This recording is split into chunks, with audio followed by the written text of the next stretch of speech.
morning? My name is Lily, but my friends call me Gus. I'll be your bus driver for this school year. Come on in. Watch your step, find a seat, and make yourself comfortable.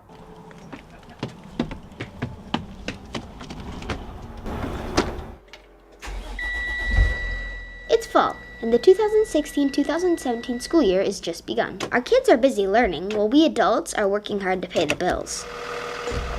Take the Eau Claire School District, for example. You may have heard by now that we're having a referendum in November. A vote on whether or not homeowners will pay more for educating our children. We're running in a deficit situation, and right now our projected deficit is $5.8 million. The state will say that they did not cut funding for this budget. On the surface, it would appear that everybody is going to be doing a little bit better in public education with this budget, but that's not necessarily the case. You really have to get into the nitty-gritty of the allocation of money and where the money in the general budget goes for education. Which is more complicated and harder to explain, rocket science or school funding in Wisconsin? School funding in any place is the hardest thing in the world to explain. It's kind of like a Russian novel, because it goes on and on and on forever, and in the end everyone dies. Schools is a very important part of my job. Do the people in your district ever talk to you about school funding? Incessantly, constantly. It is the #1 issue in my district. The state, through the state taxes that are collected, funds education. 1, 2, ready? Long ago in a Badger state far, far away, we funded schools differently. Then came the early 1990s. 23 years ago, yep. So 23 years ago, they kind of said, here's what your spending is. When people market, they're usually talking about 1994, where they instituted what are called the revenue limits or the revenue caps. Revenue caps. You're going to hear that term used a lot. We call it a revenue cap, but it's really a spending limit. There are 424 school districts in the state, right? There are. Do any two of those districts have the same revenue cap? No, I'm sure not. Can't imagine that there's any 2 school districts that are spending exactly the same amount. I would be shocked. So, that means there are 424 different revenue caps in the state of Wisconsin? Mm-hmm. We're the 8th largest school district in the state, and yet we rank well below the state average. To be exact, Eau Claire's revenue cap is $400 below the state per pupil average. So 7th is Waukesha. In 15-16, they had 12,948 students, and they were spending about $200 less than the state average. Their cap was $10,166. They have more students. It could be because they've been spending differently, all along. If I look at the 9th largest, that's Sheboygan, and they have 10,159 students, and their spending is 10,495, which again is more than Eau Claire. Because they were spending more, they're spending above the state average, so they get more per pupil. Seems a little crazy, but that's how the formula works. If Eau Claire received the same equalized state funding that Waukesha or Sheboygan, the 7th and 9th ranked districts get, its $3.9 million deficit would be non-existent. Gone like pepperoni pizza in the school lunchroom. I think that communities support their schools differently. I mean, you're compared to La Crosse a lot, and they have had 3 successful operating referendums. If our district was funded like La Crosse was over the last 23 years, we would have $222 million more.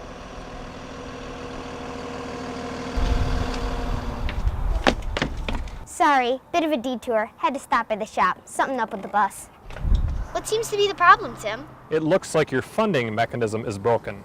Oh, we've known for years that the school funding system was broken. We have amazing results considering our demographics and the fact that our funding mechanism in Wisconsin has been pretty broken for a very long time. I can't think of a single school district or a single school administrator who likes the school funding system that we have now. Everyone loses. They may not lose equally, but everyone loses under the current system. The state legislature would like you to think that you're saving taxes because you're not paying as high state taxes. We've increased local tax revenue. And so in the end, the taxpayer doesn't win, no. And the children certainly don't win. So neither the taxpayer nor the children win. That's an easy one. I mean, that's clear.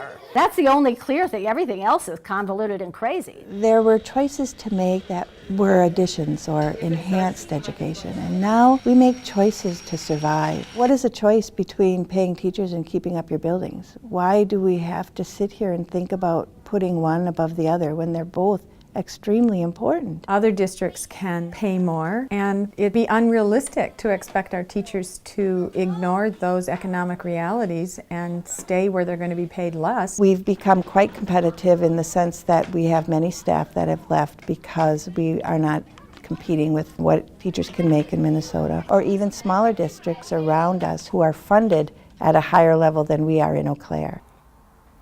Oh, hi! I'm just writing a postcard to one of my favorite teachers ever, Miss Johnson. She works in Minnesota now. Got a 15% raise.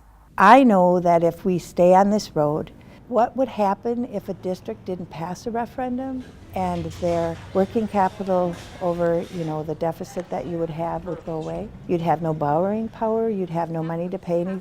What would you do then? And not one legislator that I've asked can give me that answer. It's entirely possible, and there is no plan in the state to deal with the 8th largest school district shutting down. No one has thought through at the state level. No one has thought through what would happen if the school district in Eau Claire shut down. So districts like Eau Claire have learned to be proactive. We'll actually be developing almost 2 budgets. We'll be going in with the staff that we have in place, and then if we don't get support for the referendum, then we will be going through the next year looking at the adjustments that we would have to make with a lesser amount of money. I don't think we should be going out and begging for our operational costs. I don't think that's the right way to do it, nor does it send a good message to our employees or for us as a business or anything like that.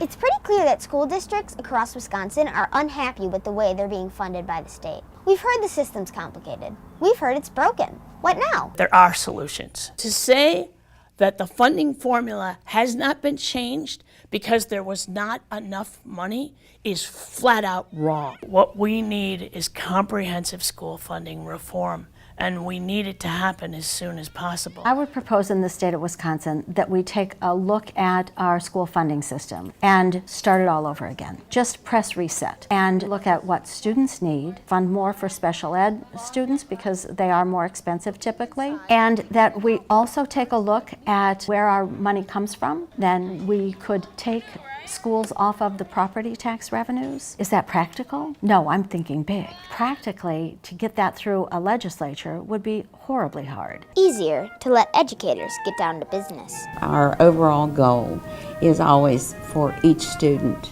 in each family to have the very, very best educational experience they can. Because we know that if they have that good experience and they see that growth among their students, that we've done our job. Our hope and faith as a school district is invested in that we believe that we provide a quality service to the community, and we believe that when they understand the situation that we're in and the need we have, that they will step up for our children.